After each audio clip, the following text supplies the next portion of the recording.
Are you tired of undercharging, over-delivering, and overworking? Well, I have some good news for you. I put together a free course for women web designers who want to make more money without overworking. Just go to webdesigneracademy.com/free course or click on the link in the show notes of this episode to get instant access.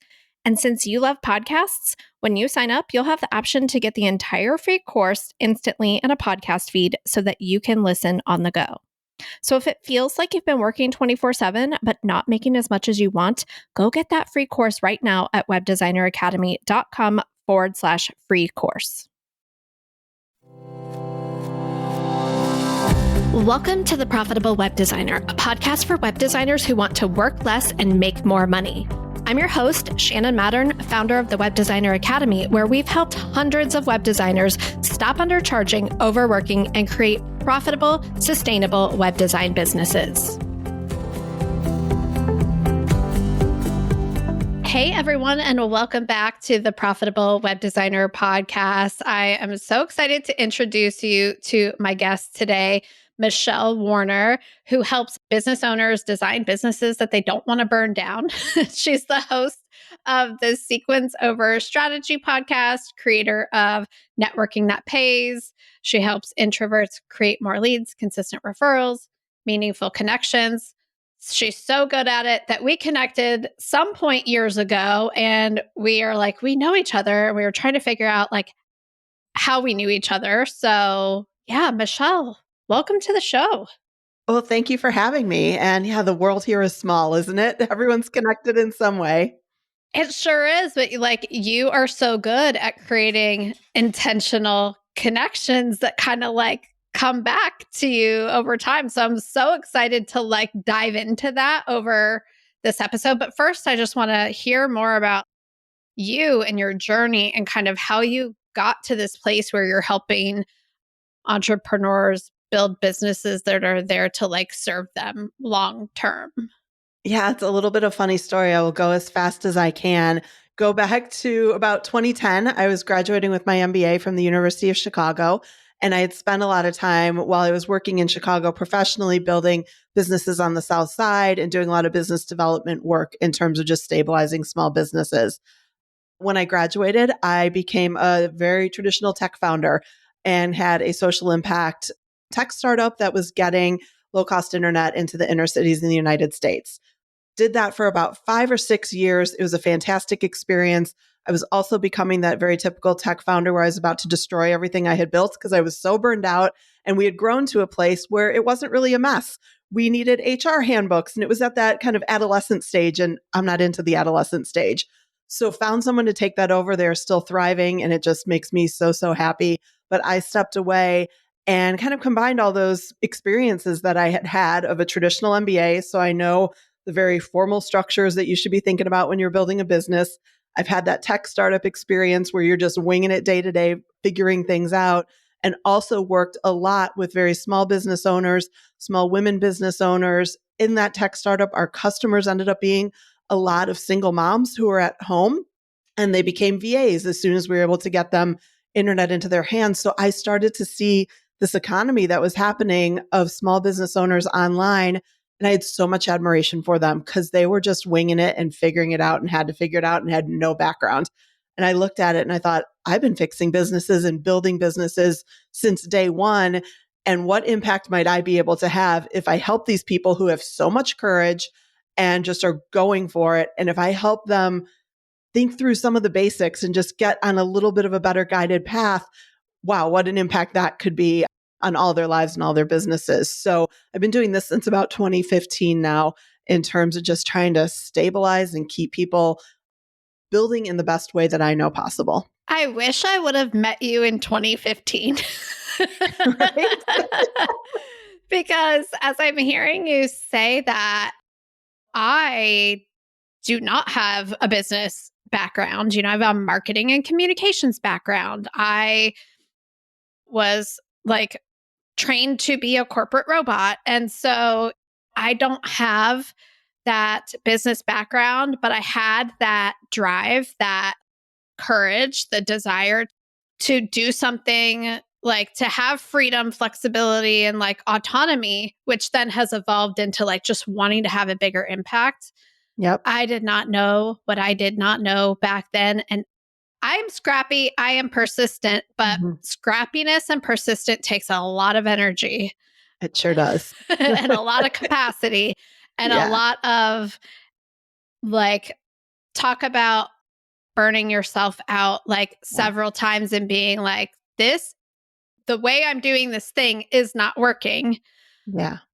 And so many times just like throwing out the baby with the bathwater, Yep. starting over when whatever, I learned what I learned. But I look back and I'm like, what if I would have had a you there Yep. to just guide me? Exactly, exactly, and that's what I wanna be because honestly, there's a little bit of that throwing things against the wall and seeing if they're working. You kinda need to learn a few lessons because 'cause we're all gonna go into this thinking it's doable and you can just Google and that's, I think, a really natural process. So you need to kinda go through that, but people go through it for way too long than necessary. Maybe you need to go through that for 3, 6, 12 months, and then let's stop.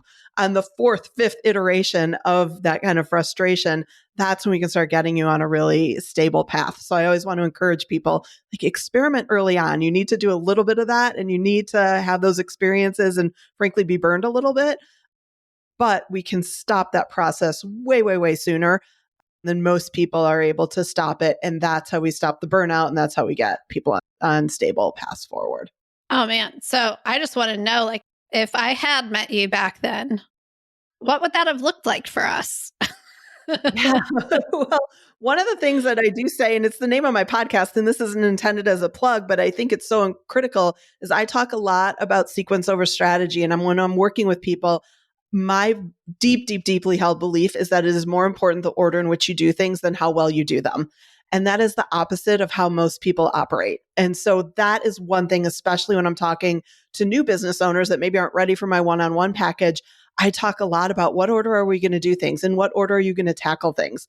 Because a lot of people are going to start grabbing any kind of popular marketing strategy or any this or any that. And listen, you could be the most brilliant podcast host on the face of the earth. Let's pick on podcasts for a minute. If it's not the right time to launch a podcast or you don't know what it's doing, maybe it gets you a little bit, but you're going to get 10% of what you would get from it if you launched it at the right time. So if I can get people thinking in the correct order, that's already a huge win for me.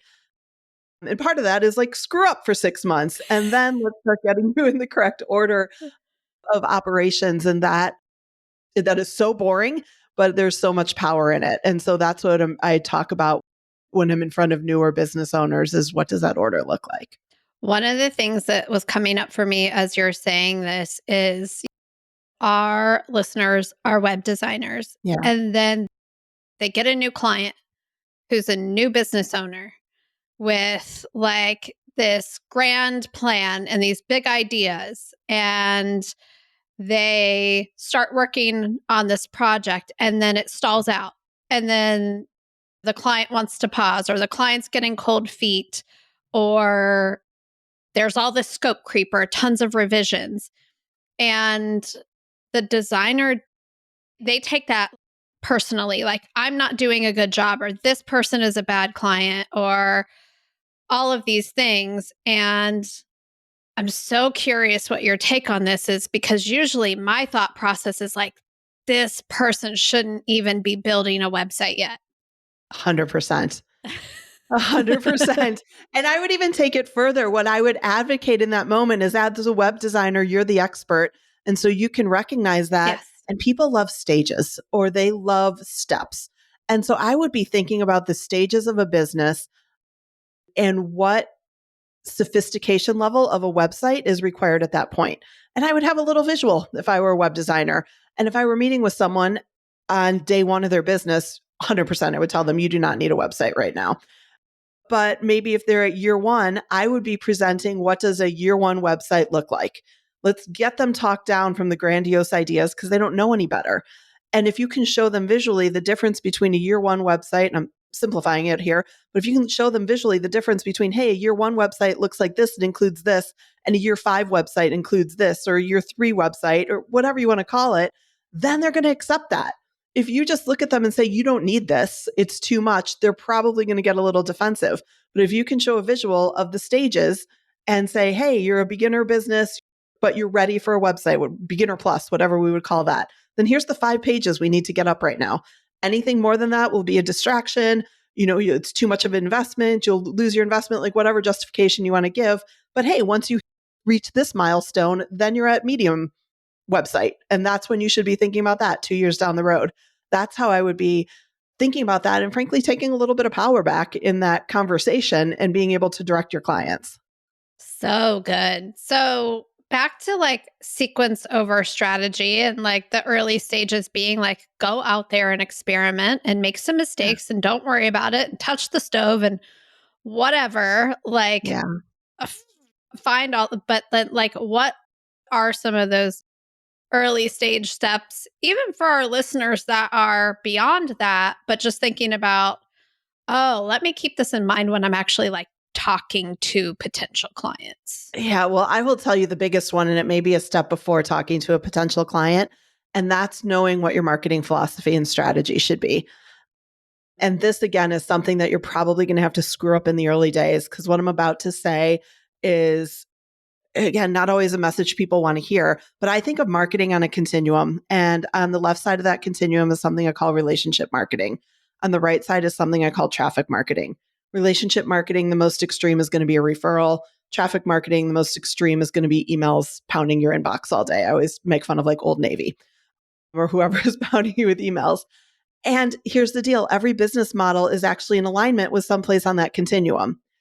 But we don't talk about the relationship side of marketing much. What tends to happen is people start their businesses, they talk to family and friends, or they get some referrals. So they're on the extreme side of relationship marketing. And then they say, I better quote unquote start marketing. And now what they actually define that as, because it's what's easily Googleable, is they go and do some extreme traffic marketing. All of a sudden, I feel like I need to be dancing on TikTok or posting on Instagram all day long. And as a service provider, which your web designers are, they are actually in alignment with the relationship side of marketing. And so that content, that traffic marketing is not going to get them very far. It used to work. It's starting to work less and less. And you probably see this. But when you're in a model where you need fewer leads and they're higher quality leads and higher paying leads, which is going to be web design, that when you compare it to like e-commerce or something, then you're on the relationship side of things. And so I see so many people wasting so much time with big traffic marketing pushes, which feels good because you can make a list and you can say, great, I posted on LinkedIn 10 times today, so I've completed my marketing. But nobody's going to respond to that. And the leads are so hard to find that way. Whereas over on relationship marketing, it is a little fuzzier because there are other people involved and you have to put yourself out there a little bit.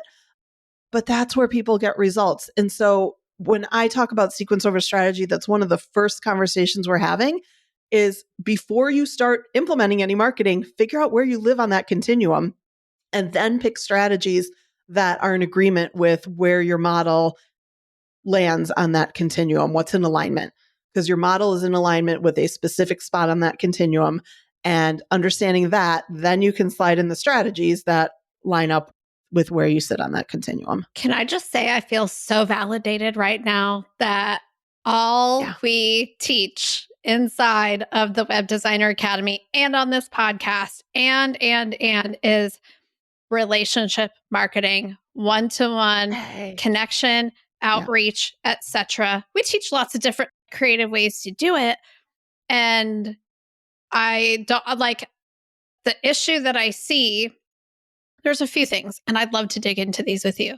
Mm-hmm. Is it feels safer to me to write, like try to write for SEO and quote unquote attract clients to me that way and wait to be discovered and wait to be found, because I know if like someone is initiating with me, then that makes me feel like safe to have a conversation. So I'm going to do lots of things behind the screen to create quote unquote opportunities potentially to get people to initiate with me, to come to me.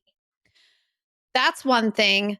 And then the other thing is that being web designers and working with companies who have marketing strategies that fall somewhere else on the continuum, they think that they're a fraud if they are not then also marketing the same way that the clients that they want to work with are marketing their business. And so they're like, well, in order to be taken seriously, I need to be XYZ because that's where my clients are, right? They're like, that's where my clients are. So I know I just opened a whole big old can of worms. Pick one and let's No, dive you in. didn't. I'm laughing as you say this because these are far and away the two top things I hear all the time. And you're right. You're right. They're both not the right way to think about it, as I would say. So let's start with the first one in terms of that idea that you need to be creating a lot of content or that it feels good and it feels safe. And that's 100% true. And that's the biggest fight I have. And I think it's also why I've landed that you're going to have to fail for the first 6 months. Because traffic marketing, the truth is, it is much easier to feel like you have completed your marketing tasks. It's good to feel good. You can create a checklist, you can complete your tasks, and at the end of the day, you can say, I have completed my marketing. And I have this conversation with people all the time who say, well, I'm doing all my marketing and it's working. And I say, oh, you're getting leads from it? And they say, well, no. I'm like, well, but how is it working then? They're like, well, because I posted stuff. And I get it. Like there's a vulnerability moment there, but it actually feels like success if all you do is hit post and then you have no results from it. And so there's a little bit of cruelty there. It's safety, but it's also cruel because you get like a false positive. And the way I think about it and I describe it is very similar to what you do. I break marketing into 3 stages: awareness, engagement, sales. And we'll talk about awareness. That's how people need to meet you. When you're relationship marketing, you need to not meet anyone. That awareness stage has to all happen away from your platform. So, like right now, I call it borrowing audiences. We can call it a million different things, but right now I am borrowing your audience. I don't expect anyone to find me via my podcast. That for me falls in what I call the engagement stage. If I am trying to meet people, I am finding other people who already have my audience and we're collaborating in some way. And so that is how I think about doing quality relationship marketing, is getting off of your platform, not being passive about it and being a little bit more proactive about it and meeting people away from your stuff. But that is a little bit of a mindset flip that folks have to go through because it does feel safe. And frankly, it feels productive. Our brains play a trick on us that it feels productive to have just hit post or just hit that. And you feel like you've completed your marketing. And then that conversation about, well, are you getting any leads? It's amazing to me, but it shouldn't be, how kind of big eyes people get. And they're like, well, what do you mean? No, like, I'm not seeing any leads. Like, well, then how is it working? And so that's how we flip that one. Yeah, I love borrowing other people's Yeah. audiences. If someone doesn't have a podcast or doesn't even want to go on people's podcasts, this was like an early accidental like marketing tactic that I Yeah. figured out by just doing lots. Like I didn't know what I was doing. I'm just going to Yep. try lots of things. And like probably how we found our way to each other back in 20 29, whatever whatever. Yeah. is I was wanting to get in front of women entrepreneurs because at the time I was teaching women how to DIY their websites, like women side hustlers, right? And so I'm like, well, how do I do that? And I'm like, oh, there's all these like business coaches out there that are teaching women how to like build businesses, like Marie Forleo and Amy Porterfield and Becca Tracy. And so I reached out to them and I said, hey, I'm starting this interview series called Women to Watch. And I just have a lot of questions about how you started your business. Did you DIY your website or hire someone? All of these things.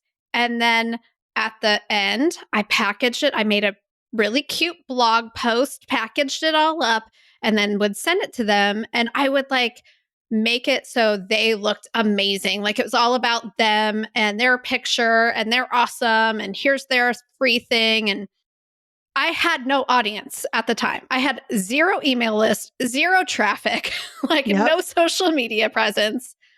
And I would package this up to them and I would send it to them and I'd be like, your interview is ready if you'd like to share this out to your audience. Yep. And lo and behold, they would send it out to their email list or whatever, because I made them look good.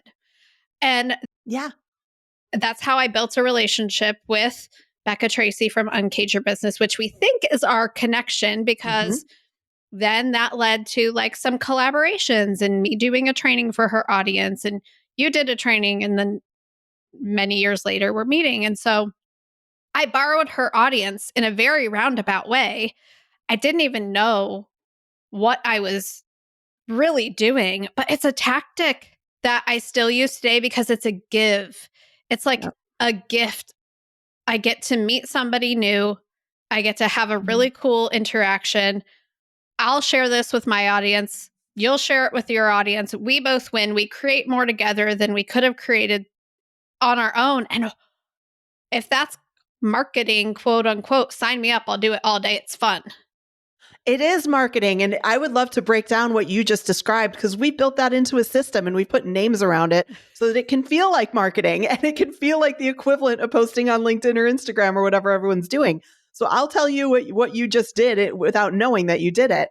Number one, you created something I call an ideal connection avatar. So the same way we have client avatars, you actually have connection avatars, probably about 3 of them, and yours were business coaches. You have identified where your audience is already hanging out, who already has their trust, who already has their ear. So you identified that business coaches. Fantastic. That's step 1 of our sequence over strategy. Figure out who your ideal connection avatars are. And then you figured out a way to get introduced to them. And that's another thing we talk about. We have like 5 different ways to get introduced. You picked one of my favorites, which is very non-creatively called create a project, where you can hand them a platform. So if you happen to have a podcast, bring them on. And that's a great way to get introduced. But we also like write white papers if you are trying to be out in the B2B world and corporate world. Or the way I figured this out was in my startup, I could not reach the people who my clients, for a lot of reasons. They were nonprofits and local governments, and I was in Denver and they didn't want to speak with me. But I could book at the time, I had a lot of media buzz. I could book any keynote I wanted, but these people would not give me the time of day to sell anything to them. So I started trading these very high profile keynotes I had for panels. And I would invite all of them to come on a panel with me at a high profile event where they got to tell their story. And nonprofits, local governments love to tell their story.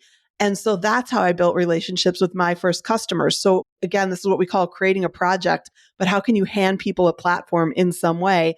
And it can be as simple as a blog post and an interview. That's one of my favorites if you're just getting started.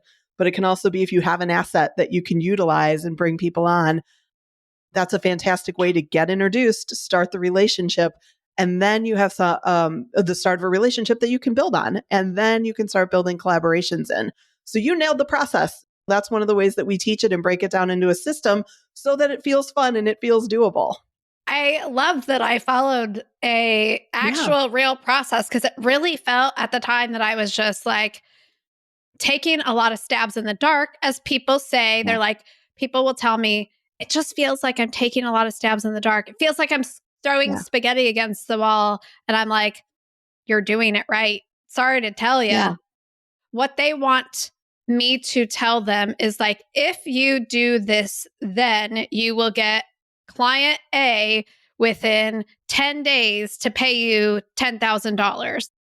That's like, if I'm going to get uncomfortable and I'm going to do this thing, I Yeah. want to know ahead of time that it's absolutely going to work. It's going to work in this time frame and it's going to result in this much money. And I'm Yeah. like, I can't tell you that. Can't tell you that. But the reason we've broken it into a system like that is that a lot of people do have these instincts, but a lot of folks don't. And so then again, like there's a system to go post on Instagram. There's a top 10 checklist that you follow, and that doesn't exist. So if you don't have that instinct on the relationship side, it's Yeah. really hard to figure these things out. So spelling it out and saying, create your ideal connection avatars. Let's talk about who those folks are. And then let's very methodically look at 5 different strategies you can use to get yourself introduced to them. Pick one that makes sense to you and create that way to get introduced to them. Okay, we've accomplished that. Now here's how you build the relationship. And trying to make that feel the same as a traffic strategy that is, again, so clear cut because you're just in charge of it and another human being doesn't have to get involved. we're trying to make it that simple and that straightforward so that it just feels like you're following a to-do list. Yeah. And so, what do you say to all those people? Like, I used to be like this too, like very impatient and be like, well, that's not working because I didn't get an instant, immediate result, and then just Yeah. jump ship and go start something else. Like, I did about 10 of those interviews. Mm-hmm. I didn't think they were working. I stopped doing them. I went over onto shiny object land over who knows where Yep. and did not realize for the longest time that the momentum that I was seeing was from that back in the day because I was off all 5,000 places because I didn't have a Yeah. Michelle Yeah. telling me what to do. So, what do you say to that like person that's like, but how do I know if it's working? Well, here's where we have maybe a little bit of a benefit of what the market looks like today. Because before, I think we get a lot of false positives from kind of doing some traffic marketing. And now that doesn't happen as much. And so the conversation I tend to have is, well, what's really happening over there?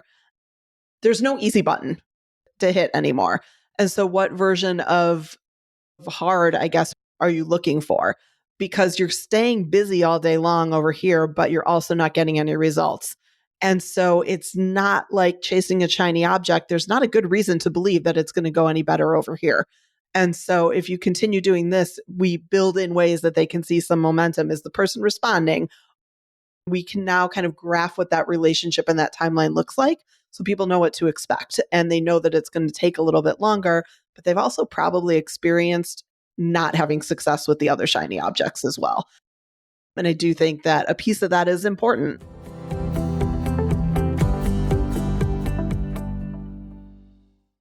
Okay, web designers, let's talk about the C word, creative burnout. You're working on a site for a really big client, but between resourcing, feedback, tight budgets, and even tighter deadlines, it doesn't make the cut. Wix Studio helps close that gap so you can deliver your vision with less friction. Built for agencies and enterprises, you get total creative control over every last pixel. With no-code animations, AI-powered tools, reusable design assets, advanced intuitive layout tools, and a Figma to Wix Studio integration, you can design the way you want to and deliver when you need to. And if you're worried about that learning curve eating into time you don't have, don't be. Wix Studio is intuitive by design, so your entire team can hit the ground running. For your next project, check out wixstudio.com. That's wixstudio.com.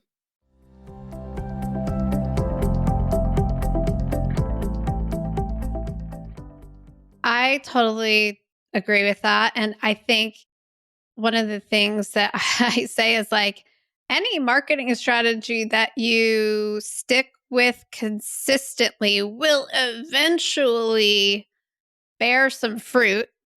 Yeah. But I think that what we're talking about now is like the lowest effort, highest return, fastest timeline for a return, biggest opportunity of anything else out there right now for service providers. That's exactly it. If you're looking at the ROI, you are 100% correct. Like if you are consistently posting on Instagram or you are consistently posting on LinkedIn, something is going to happen. My argument is 98% of the time, more will happen if you are using the strategies that are in alignment for what you're doing. So your ROI is just going to be higher. So good. Okay, so that other worm that I started to like pull out of the can was, but I'm a web designer and I should be marketing the way that I'll be helping my clients market their business. Yep. That's where I get out the visual. I'm a big proponent of visuals. And I say, listen, like they have this model, you have this model. You also have a portfolio that you can share and prove your work. I, I mean, personally, I would question somebody who is not doing what's appropriate for their business because they're trying to show off their business to my business. I want to see the portfolio. I want to see what you do for other clients. I don't really care what you're doing for yourself.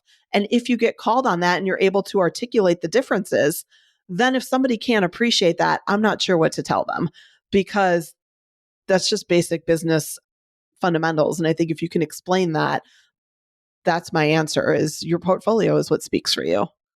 Yeah. And one of the strategies that we talk about in the Web Designer Academy, like in lieu of a portfolio, is just a paid discovery step. Yeah.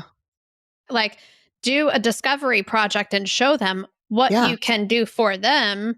Yeah. And it's not about you. I always say, like, marketing is not about you. Correct. They're not buying you. They're not buying your brand. They're not buying the way you market your business. They are wanting solutions to their problems. And I think that that's like a fundamental shift that, like, web designers especially kind of go through in that first year or so Mhm. of, like, am I good enough? Do I know enough? All of that impostery stuff where it's like, it's not about you. It's about what you can create for them. So stop trying to sell yourself. 100%. Stop trying to market yourself. And start helping them understand where they're at. I talked about those 3 steps of marketing that I break it down into. You have the awareness, how are you going to meet them? And then that engagement step is that middle step to bridge them from meeting you to getting to the sale. And I think a lot of people in traffic, for sure, at that point, you're just pushing more information on them, right? You're marketing yourself. What I advocate in relationship marketing is sit down with folks and help them draw some sort of map or blueprint so they can understand their reality and where they're going. And that's why I'm into the visuals. For my customers, I will get out that continuum and we'll plot, hey, what is your business model in alignment? Oh, look, it's over on the relationship side. What are you doing right now? Oh, look, you're doing a bunch of traffic marketing. Okay, now we can visually see what the issue is and what we need to close. So if you were a web designer, I would say maybe it's those stages. Okay, you're a beginner plus business. And so here's where you slot in with your website. Let's talk about what makes sense for a business at that stage and be able to have that conversation with them. That is going to go so much further. You're defining their challenge for them, their problem. It's going to go so much further than you showing off all the bells and whistles on your website, which may also set them up for a bad expectation based on where their business is. Ah, so good. What are some of your, like, favorite client transformation stories of people who have come to work with you and they're over here on the continuum doing whatever? Walk me through, like, where they started with you and, like, what you did together. Yeah, very, very often they're caught in a content trap. And the reason this happens a lot is I do work with some more advanced businesses. So a lot of them were around pre 2020 when this difference was a lot less of a big deal because the market wasn't as mature, there wasn't as much noise. So for a lot of my clients, they actually got away with traffic marketing for their service based businesses back in the day, and they have been seeing it slowly not work or not work as well. So they're frustrated, they're stuck, they don't understand. And when I can sit down with them and explain, hey, you've always kind of been doing it wrong, but it didn't matter before, and now it's mattering more. And I see that light go off, and they're like, oh, that makes sense. And then we can get them into a relationship marketing system and they start seeing results. Those are my favorite transformations for people who have been doing something and don't understand why they're getting diminishing returns. Those are really fulfilling for me because you just see the light bulbs go off. And the other ones are for folks who have been really frustrated and feel like they should, right? The shoulds. And oh my gosh, this doesn't feel natural. This doesn't feel good. I don't enjoy this. It's not my personality. And then you can get them into a system that works for them. And again, they start seeing the results because it's in alignment. And those are some of my personal favorites. I want to dive into the shoulds more Yeah. because I think that that is a big thing. Your program, Networking That Pays, you said, like, we talked about how it helps introverts create more leads. Mhm. Like, what are some of the standard conventional things that people think they should be doing that make them feel terrible and make them want to do anything but marketing or Yeah. rebrand, redesign, write a like, whatever, all of this stuff we go into and we're like, I don't like this, but maybe if my brand is amazing, that'll get me more clients. Yeah. Yeah. Like, Hands down, what I hear is social media. ugh, And they just don't want to be doing social media any longer, but feel like it's a requirement. And again, what I find there, the vast majority of the time, those are service providers who had really nice businesses, growing businesses based on referral or word of mouth, but it wasn't quite big enough. And that's common, or they weren't in charge of what the leads looked like. And so now they're going to start, again, quote unquote, marketing. They feel like they have to start marketing. So since nobody talks about relationship marketing, and this is one of the reasons I want to talk about it so much so people know this side of the continuum exists, they completely overcorrect. And so they feel like they are letting their business down, letting their goals down if they are not posting on LinkedIn. I literally had one client who was told to post 14 times a day with the advice to just watch her backyard and see what birds were there so she could talk about that. And so they feel like they're failing their businesses. And that breaks my heart because they hate the social media. It's not getting them anything, but they don't feel like they're chasing their goals if they're not posting on social media all day long. So when we can show them like, hey, there are actually ways to engineer leads that act like referrals, but that you can be in charge of, that is a real eye opener. And that's the difference maker of the choice is not between sitting around waiting for referrals to come in or posting on social media all day. The choice is between sitting around waiting for referrals to come in all day or understand how a referral acts and how you can actually put a system in place that creates leads that act like referrals, which is a relationship marketing lead. Okay, tell me more about that Yeah. because that is fascinating how you just said that. Like understanding how a referral acts and then putting a system in place Yep. to leverage that. So here's the way I think about it. Again, we're going to talk about behavior on both the relationship and the traffic side because the behavior of a lead is opposite. And this is when we need to break out the system into awareness, engagement, sales steps. And why that's important is that you have to try really hard at one of those steps. And I don't mean hustle there, just mean like, where are you going to have the impact? And it's the opposite because relationship marketing is in alignment with businesses who need the right amount of leads and they're going to convert at a high number. So you don't need a ton of leads. You don't need hundreds of thousands of leads a year. You don't even need probably 100 if you're a service-based business, but you need them to convert at a high rate. That's a referral. If you break a referral into awareness, engagement, sales, and I use an example because I tore out my driveway this summer and I needed to find a new concrete provider and I have zero desire to figure that out. But if you think about that process, what happens? I called my neighbors because they had done their driveway 5 years prior. They told me the name of a concrete provider. I called them, already trusted them. They loved their driveway. Everything had gone well. That concrete provider was going to have to really, really screw up the bidding and sales process, AKA the engagement and sales process, for me to say no. So what happened there? Like, what's the actual science behind what's happening in that situation? Huge impact at awareness, right? When I asked my neighbor, there was a lot of trust transferred. I was in. And then we create what I call a snowball running downhill momentum, where engagement and sales, you basically have the sale. You are just trying to get them finalized.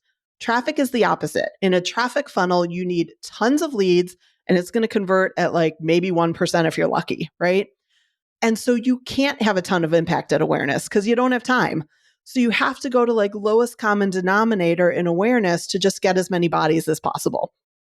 And this is where you see like PDF downloads or all those old school kind of traffic methodologies of just get bodies on your list. But now instead of a snowball running downhill, you were trying to push a boulder up a mountain and and so you get them through engagement and then at sales, that's where you put the effort. So this is where you see all the high pressure sales, which is appropriate when it's a low dollar value, when it's a model that's aligned with traffic, that's appropriate. Like Old Navy pummeling me with coupons all day might be annoying, but it's appropriate for them.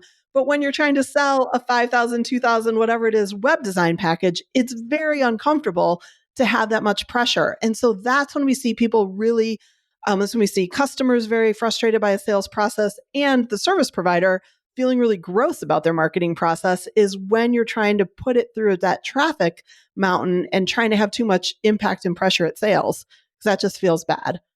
And so instead, you want to be thinking about how do I go have impact with folks when I meet them? You know, if I'm not going to get the referral from my neighbor, how can I have a really impactful, high impact way of meeting people that is not generic? And one of the ways of doing that is borrowing an audience. Because what happens when you borrow an audience, not only do we have time to chat here, so people are going to know me a lot more than if they ran into an ad and downloaded a PDF, but you are also probably going to say something that makes them trust me, right? And so there's going to be a little bit of a trust transfer too. I'm going to get the benefit of the doubt. I don't need to earn the entire 100% of trust. So there's a lot of things you can do when you're looking at how do I have impact at that awareness stage to kick it off so that they are acting like a referral and you get that snowball running downhill as opposed to have to push it up a mountain. I was just like, the transfer of trust piece is so powerful. So powerful. And the relationship, like, to back up, when people are like, oh, I have to go out and build relationships and meet new people and like get my elevator pitch ready for the networking event and all of the traditional ways that we're taught to build relationships that don't feel good because they feel transactional. The way you talk about it turns it on its head completely, where you're like, how can I just come over here and give and add value? And through that process, by being generous, or on the flip side, just being curious and asking questions and freely sharing your knowledge, you're building so much trust with a person that can then transfer that trust to other people. So even if that person that you're talking to never becomes your client, when someone comes up and says, yeah, like they're having coffee with someone else in their network. And yet, like, oh, yeah, we got to redo our website in 2025. Like, what we have isn't working out. That person's like, I just met someone. Let me connect you. And Exactly. you didn't do anything but show up and give and be curious and open. Exactly. And that's why we talk about, like, let's identify these ideal connection avatars, because we also talk about you can only have a limited number of connections. I don't want you going to networking events. I want you proactively looking at who fits your ideal connection avatar and going out and building relationships. And this is the portion where this always gets a little meta because they see me doing it in real time. But the idea is then we build a relationship and maybe we stick around, and maybe that's a relationship that sticks around for 5-10 years.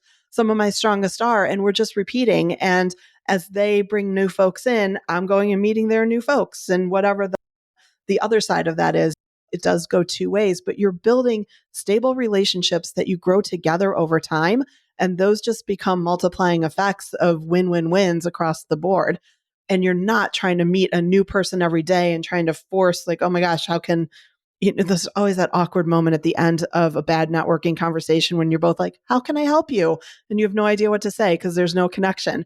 Whereas if you're clear on how you might be able to, why there's a sensible way to be connected, there's always some way to push the relationship forward and move towards something that's a win-win. I love how, I was just thinking about how earlier you said, like, you're making this process that is very human to human and very authentic and very organic, but there's also a system and a structure and a checkbox behind it, which all of the people listening to this podcast love. It's like, just tell me what to do and I'll do it. Let me just check the box. Yeah. But it's like you're finally checking the box on something that's actually going to have an impact and create a return for you at some point. You don't always get to control the timeline, but sometimes you do get to control the timeline if then you're making a request. Like, Michelle got connected to me through Josh Hall for this podcast. She didn't wait for me to follow up with her. As soon as that connection happened, she's in my inbox saying how we know each other and asking me if she can serve my audience and what her next steps are. She's moving the timeline forward. She's not passively sitting there waiting, hoping that, like, well, Josh connected, I'm just going to wait and see if she reaches out. And then maybe possibly if then, which is what we do when we feel like we're not allowed, like when we have thoughts about, she'll think I'm X, right? Yep. And that's the other thing that I keep harping on these ideal connection avatars, but they're also confidence builders. Because again, like, if you understand why you're connecting with someone, which is shockingly uncommon, right? A lot of times you just meet a random person and let's get a virtual coffee. But if you're so clear on why you're meeting them, it is a lot less awkward to introduce yourself or to reach out or to just push that forward, like you say. because in your mind, you understand why you're connecting and where there's value. And that takes so much of the intimidation factor away from it. So good. So I love to talk about mindset on this Yeah. podcast. What are some of the key mindset shifts that you see your clients make or that you wish people would make in order to create a business that they're not going to want to burn down later? Well, I think there's two of them, and we just alluded to them. The first one is that I get pushback sometimes that, hey, this is so systematized, you're turning it a little transactional. And I say, no, what we're actually doing is trying to center the human, because I don't know about you, but I keep a checklist of birthdays of people I care about. Like, I have systems in my life that actually respect the relationships that matter to me. And that's what we're trying to do here, because we are trying to build relationships over the long term. So that would be one thing that I would say, is that business relationships don't have to be transactional. And even if they live under some sort of system, that doesn't take away the fact that you're going to be doing things with people for 5, 10. We talk about Becca Tracy. 5, 6 years now, we've been doing really cool collaborations together. And the fact that she's in my reminders as an important member of my network doesn't take away the love that I have for Becca Tracy. So that's one piece of it, that those two things can coexist. The other piece of it, I just started alluding to, when we get you in a system and there is a reason why things are happening and there's clarity, that is when I start to see like even introverts shine, and funny enough, extroverts shine too. Because my introverts, you're given a job and you're given a reason, and I'm an introvert with all of you. It is so much easier to reach out again when you know why and you have a little system to hide behind. So that is important to me because it makes it doable for introverts. And I happen to think having a network is such an unfair advantage in business that I don't want them to feel like that's not a thing. For my extroverts, and this was a surprise to me because I'm not an extrovert, so I didn't know this was coming. They are so scattered in meeting everybody under the sun that when we get them into a system, like their energy is channeled in the right place. And so that mindset shift, it's kind of through the system and kind of through working the system that I see it happen, is just understanding that, again, like systems can make this doable for you in a way that it might sound intimidating to try to have conversations with people and enter this human to human thing into your business. It can be intimidating, but if it's in a system, it either makes it doable if you're an introvert, or it channels the energy that might feel like could go out of control if you're an extrovert. uh, I so agree with that. And I think I'm an ambivert. It depends Okay. on when you catch me, if I'm Yeah. feeling, but I would say I'm way on the more introverted side of Yeah. the spectrum. I can turn on my extrovert when required, but that's not Yep. my default operating system. Yep. And I think as you were saying all of this, I'm like, you just debunked the biggest, well, this whole conversation debunked the biggest myth or limiting belief or barrier that I hear for, why like I'm experiencing feast and famine in my business or whatever. It's like, I don't know anybody. Like, I don't have anybody to reach out to connect with. And your ideal connection Yep. avatar is so strategically designed to help you zero in on, like, you don't have to know them yet. The Correct. first step is getting to know them. Correct. Correct. There are doable strategies that don't have to be intimidating. Yeah, you can get to know them, but we're not going to tell you, oh, good, just go cold email them and good luck. Like, we're going to come up with tricks similar to the blog post and the interviews. Like, we will find good relationship building ways to meet them. And I just think about if you were sitting there and someone showed up in your inbox with something that was like a win, win, win for you, them, and your client, you would Yeah, say yes. That wouldn't get deleted or archived immediately. That wouldn't get ignored. exactly.